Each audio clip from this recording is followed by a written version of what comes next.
जे आमदार नाराज आहेत आणि ज्यांना मंत्री केलं नाही, त्यांची तोंड सुद्धा पाहवत नाहीत. बिचाऱ्यांना मागच्या सत्तेमध्ये फक्त वापरून घेतलं आणि त्यांना आता एवढा ताकदीचा काळ असताना सुद्धा संधी दिली नाही. मला माजी मंत्र्यांचे आणि आता आमदार म्हणून राहिलेल्या लोकांचे चेहरेच पाहवत नाहीत.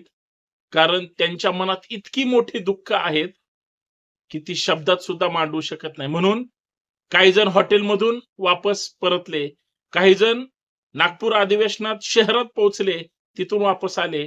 काही जण फोनच आला नाही म्हणून रुसले आणि काही जण नेत्याला दोष देतायत आणि राजीनामा देतायतचा ढोंग करतायत. त्या सगळ्यांच्या मनामध्ये काय काहूर माजलाय.